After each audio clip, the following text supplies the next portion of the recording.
नमस्कार, सत श्री अकाल, आदाब, हेलो, हाय, केम छो, की हालचाल गाइस, कैसे हो आप सभी लोग। मेरा नाम है शुभम गुप्ता और आप देख रहे हो इंजीनियर सट्टा। गाइस यहाँ पर मैं आप बात करने वाला हूँ आज how to solve numerical efficiently. देखो, सबसे पहले तो भाई साहब ये चीज़ समझ लो कि जब भी कभी हम लोग पढ़ाई करते हैं तो न्यूमेरिकल की अप्रोच और थ्योरी पढ़ने की अप्रोच बिल्कुल डिफरेंट होती है, लेकिन इन दोनों में एक चीज़ कॉमन है, वो है आपकी कॉन्सेप्चुअल क्लैरिटी। राइट, अगर आपके कॉन्सेप्ट्स क्लियर हैं तभी आप न्यूमेरिकल सॉल्व कर पाएंगे। न्यूमेरिकल को सॉल्व करने का सबसे बेस्ट तरीका जो मैं अपनाता हूं और जिससे मुझे सबसे ज्यादा फायदा होता है उसके बारे में आज मैं बात करने वाला हूं। तो गाइस, सबसे पहला फंडा जो न्यूमेरिकल को सॉल्व करने का है उसके बारे में देखते हैं और उससे थोड़ा सा कुछ सीखने की कोशिश करते हैं। सबसे पहला फंडा है कि गाइस, अगर कभी भी आप लोगों को न्यूमेरिकल सॉल्व करना है तो आप लोगों को दो तीन चीजों का खास ख्याल रखना है। सबसे पहली चीज, स्टूडेंट क्या करते हैं जब भी कभी न्यूमेरिकल आता है, आप सभी लोग ऐसा ही करते हो कि जब भी कभी न्यूमेरिकल आता है आप क्या करते हो, उसको पढ़ना शुरू कर देते हो, पूरा A to Z पढ़ते हो और फिर उसके बाद सॉल्व करते हो। ये हमें करना ही नहीं है। अब से न्यूमेरिकल को सॉल्व करने की टेक्निक अलग रखनी है। सबसे पहले क्वेश्चन में देखना है, ढूंढना है। एक्चुअली में क्वेश्चन, बड़े से बड़े क्वेश्चन में सिर्फ ये ढूंढो दैट क्वेश्चन में पूछा क्या है, व्हाट इज आस्क्ड। राइट, अगर आप लोगों को यह पता चल गया पूरे न्यूमेरिकल को देख करके कि शायद ये चीज है जो पूछी जा रही है, कंफर्म ये चीज है जो पूछी जा रही है, मुझे इसे सॉल्व करना है, राइट, या फिर मुझे इसे फाइंड आउट करना है। अब आपको ये चीज पता चल गया पूरे न्यूमेरिकल को देख करके, मतलब आपने ढूंढ लिया। कोई भी लाइन जहां पर भी आपको दिख जाए, ऊपर से नीचे तक ढूंढो, जो भी लाइन में लिखा हो, find this, find the value of this, what will be the value of this, then this will be, right। इस तरीके से कुछ भी हो, आपको बस ये पता करना है कि पूछा क्या जा रहा है। किसी भी न्यूमेरिकल को सॉल्व करने में आपको न्यूमेरिक डेटा दिया जाएगा, न्यूमेरिक डेटा से आप लोगों को क्वेश्चन पूछे जाएंगे। डेरिवेशन को छोड़ करके बात कर रहा हूं, डेरिवेशन में तो लिखा होता है डेराइव दिस, राइट। लेकिन अगर नहीं है ऐसा तो आप लोगों से कोई एक वैल्यू पूछी जाती है, उस वैल्यू के बारे में जान जाओ। अब उस वैल्यू के बारे में तो मैं पता चल गया कि भाई मुझसे ये पूछा जा रहा है, मुझसे ये एंगल पूछा जा रहा है, मुझसे इसकी वैल्यू पूछी जा रही है, स्पीड पूछा जा रहा है, कोई भी फॉर्मूले, किसी में भी कुछ भी हो सकता है, कुछ भी पूछा जा सकता है, राइट। आपको कुछ पता चल गया कि भाई मुझसे ये पूछा जा रहा है। अब दूसरी चीज में आप लोगों को अपने से ही दिमाग लगाना है कि वो जो पूछा जा रहा है वो किस सब्जेक्ट का है। पहली चीज याद रखिएगा, क्योंकि अलग अलग सब्जेक्ट में अलग अलग नोटेशंस और अलग अलग वैल्यूज हो जाती हैं, राइट। तो वो किस सब्जेक्ट का है आप लोगों ने पहले पता कर लिया भाई सब्जेक्ट के बारे में, फिर आपको पता चल गया कि उस सब्जेक्ट से, इस टॉपिक से पूछा जा रहा है, ये भी क्लैरिटी आ गई। इस टॉपिक के बाद मेरे पास इसको सॉल्व करने के फॉर्मूला नंबर 1, फॉर्मूला नंबर 2 और फॉर्मूला नंबर 3 है, right. For example, most of the time में आपको सिर्फ एक ही फॉर्मूले की जरूरत पड़ेगी, बाकी 2-3 की जरूरत नहीं पड़ेगी। लेकिन कई बार ऐसा हो जाता है कि आप लोगों से फॉर्मूले में आपको पता होता है कि यार इस फॉर्मूले से नहीं, इस फॉर्मूले से इसका आंसर आएगा या फिर इस फॉर्मूले से आंसर आएगा। आपको अपने आप ही पहले सेल्फ एनालाइज करना है, राइट। आपने सेल्फ एनालाइज कर लिया, फिर क्या करो, फिर आप लोगों को तीसरा टर्म लेकर के आना है। तीसरा टर्म क्या है, अब आपको पता चल गया है कि आप लोगों को कौन सा फॉर्मूला इसमें लगने वाला है। आपको ये नहीं पता कि भाई कौन सा फॉर्मूला एग्जैक्टली अभी लगेगा, लेकिन आपको ये पता चल गया है कि कौन सा फॉर्मूला है जो लग सकता है, राइट। उसमें अब आपको क्या करना है, now you have to see the given data, right, given data. अब आपको गिवन डेटा से दो चीजों के बारे में पता चलेगा। गिवन डेटा से आप लोगों को दो चीजों के बारे में पता चलेगा। पहली चीज ये पता चलेगी कि आपको फॉर्मूला 1 लगाना है और फॉर्मूला 2 लगाना है और फॉर्मूला 3 लगाना है, राइट। जो भी आप लोगों को फॉर्मूला 1, फॉर्मूला 2, फॉर्मूला 3 में से किसी के भी बारे में पता चले, आप लोगों को क्या करना है, 4th नंबर पे put the value, get the answer. Put the value and get the answer. Guys, ये जो मैंने टेक्निक आपको बताई ना, this is the best technique to solve any question.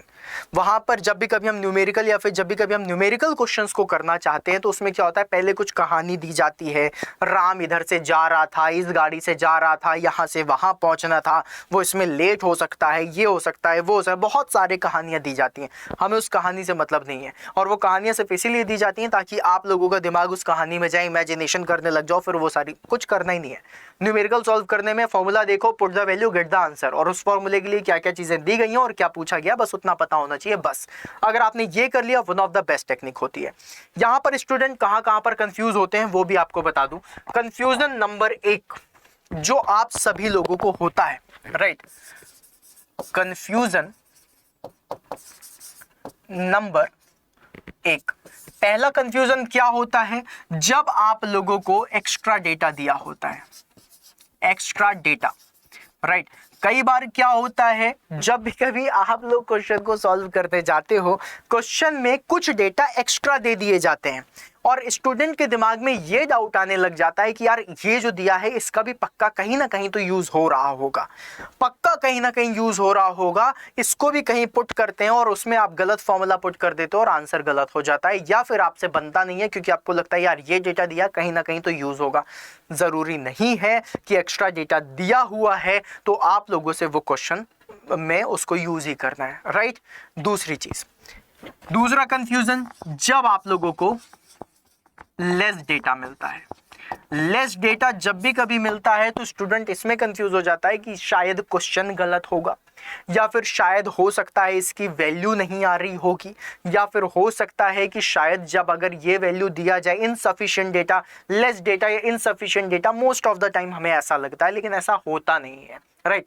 काफी सारे क्वेश्चन में इनसफिशिएंट होता है, वो तुम्हें तुरंत ही पता चल जाएगा कि हाँ ये इनसफिशिएंट है, इसके बिना हम वैल्यू निकाल ही नहीं सकते और इसकी वैल्यू सेल्फ से हम रख भी नहीं सकते, राइट। बहुत सारी जगह पे आप लोगों को खुद से वैल्यूज रखनी होती है, जैसे 1 एटमॉस्फेरिक प्रेशर की वैल्यू 101.325 पास्कल हो गया, या फिर डेंसिटी ऑफ वाटर हो गया, या डेंसिटी ऑफ आप लोगों का मरकरी हो गया, या फिर आप लोगों से कई बार क्रिटिकल पॉइंट के प्रेशर की बात कर लेगा, प्रेशर एट क्रिटिकल पॉइंट या टेम्परेचर एट क्रिटिकल पॉइंट, आप सभी लोगों को पता है 221.2 बार होता है, इसका 374.15 डिग्री सेंटीग्रेड होता है। या फिर हो सकता है आप लोगों से ट्रिपल पॉइंट के प्रेशर के बारे में बात कर ले, ट्रिपल पॉइंट के टेम्परेचर के बारे में बात कर ले, आपको पता है इसका 600 पास्कल होता है, ट्रिपल पॉइंट का टेम्परेचर 0.01 डिग्री सेंटीग्रेड या फिर 273.16 केल्विन होता है, राइट। ये सारी चीजें आप लोगों के लिए प्री डिफाइंड होती हैं।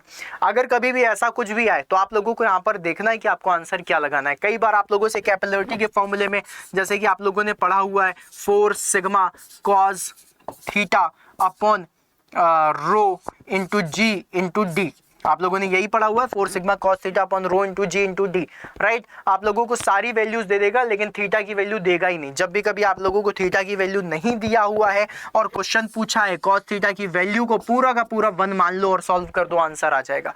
95% केसेस में ऐसा ही होता है, राइट। तो आप लोगों से जब भी कभी कोई भी क्वेश्चन पूछे जाएंगे ना, तो उसमें आप लोगों को ये चीज का ध्यान रखना है कि भाई अगर लेस डेटा दिया है तो शायद हो सकता है कुछ प्री डिफाइंड वैल्यू हो, अगर एक्स्ट्रा डेटा दिया है तो इसका मतलब ये नहीं है कि आप लोगों से क्वेश्चंस पूछे जाएंगे, राइट। लेकिन गाइज ऑलवेज आई से कि इन सभी चीजों के अलावा जो आप लोगों से एक एक्स्ट्रा चीज पूछी जाती है या फिर आप लोगों से एक एक्स्ट्रा चीज होती है, वो ये होता है कि न्यूमेरिकल आप लोगों से तभी सॉल्व होंगे जब आप लोगों ने थ्योरी में पक्के कॉन्सेप्ट्स बनाए हुए हैं, राइट। थ्योरी में अगर आप लोगों के पक्के कॉन्सेप्ट्स नहीं हैं तो फिर आप लोगों से न्यूमेरिकल सॉल्व करने में प्रॉब्लम आएगी ही आएगी, ये फैक्ट बात है। तो थ्योरी में आपके पक्के कॉन्सेप्ट होने बहुत जरूरी है। अब थ्योरी में अगर आप लोगों को पक्के कॉन्सेप्ट करने हैं उसके 2 तरीके हैं, या तो सेल्फ स्टडी करो और लॉन्ग टर्म की प्रोसेस पे सारी चीजें सीखते हुए जाओ, या फिर तुम जा सकते हो अगर तुम एसएससी की तैयारी कर रहे हो तो एसएससी जेई का फाउंडेशन बैच है उसको तुम ज्वाइन कर सकते हो, या फिर अगर तुम्हारे पास ऐसा है कि नहीं सर सिर्फ मैं एसएससी के लिए नहीं जा रहा हूं तो फिर तुम महापैक में जा सकते हो। जाओ जाकर के ज्वाइन करो, तैयारी करो, थ्योरी के कॉन्सेप्ट्स को अपने पक्के करो, आपके मेंटर्स वहां पर होंगे, आपके टीचर्स वहां पे होंगे, उनसे अपने लाइव डाउट पूछो, अपनी चीजों को पक्का करो, और जब एक बार चीजें बहुत जबरदस्त तरीके से पक्की हो जाती है ना, उस समय तुम्हारी तैयारी अच्छी होती है, न्यूमेरिकल भी बनने लगते हैं और सारी चीजें होती हैं। और गाइस एक चीज याद रखना, जो मैंने आपको कॉन्सेप्ट बताया है वो आप लोगों से 1 क्वेश्चन 2 क्वेश्चन या 3 क्वेश्चन करके नहीं होंगे। अगर आपको न्यूमेरिकल को एक्चुअली में सॉल्व करना है, न्यूमेरिकल की प्रैक्टिस करनी है, तो कम से कम 100 न्यूमेरिकल्स इसी तरीके से सॉल्व करने की कोशिश करो। नहीं होंगे सॉल्व, सॉल्यूशन देखो, फिर दिमाग लगाओ कि अच्छा इसमें ये चीजें थी, फिर दूसरा न्यूमेरिकल करो, फिर तीसरा न्यूमेरिकल करो। इस तरीके से जब हफ्ते 10 दिन 15 दिन तुम लोग इस तरह प्रैक्टिस करोगे ना, फिर न्यूमेरिकल न्यूमेरिकल में भी पक्के हो जाओगे। एक दिन में कोई भी चीज़ नहीं होगी, थोड़ा प्रैक्टिस करनी पड़ेगी, लेकिन प्रैक्टिस के लिए आपके पास थ्योरी होनी चाहिए। तो तुम किसी में भी जा सकते हो, महापैक ले सकते हो। और ये चीज़ सिर्फ और सिर्फ मैकेनिकल के लिए नहीं है, इलेक्ट्रिकल हो या सिविल हो या मैकेनिकल हो, तीनों के लिए। और तीनों के लिए फाउंडेशन बैच भी है, तीनों के लिए महापैक भी है। और जब भी कभी तुम लोग इसमें जाओगे, इसका डिस्क्रिप्शन, महापैक का, एसएससी जेईई का, सबका डिस्क्रिप्शन में आपको लिंक मिल जाएगी, आप जा सकते हो। मैं कमेंट बॉक्स में भी लिंक डाला दूंगा। जब भी कभी जाओ तो यूज करो कोड Y166 का, क्योंकि इससे तुमको मैक्सिमम डिस्काउंट मिल जाएगा 78% का, राइट। और आपको पर्सनल मेंटरशिप भी मिलेगी आपके फैकल्टीज की। तो कोड आपको बता दिया, इसको याद रखिएगा, code that is Y166, Y166 use करिए और बढ़िया तरीके से तैयारी करिए। और यहाँ पर इसका एक्स्ट्रा डेटा, लेस डेटा का ध्यान रखना है। और ये इसके लिए तुम्हें कम से कम 100 न्यूमेरिकल सॉल्व करने पड़ेंगे, तब जाकर के तुम्हें यहाँ पर कॉन्सेप्ट की क्लैरिटी आएगी। तो इस चीज़ को बहुत अच्छे से दिमाग में रखना। मिलेंगे फिर अपन नेक्स्ट सेशन में, तब तक के लिए बाय बाय।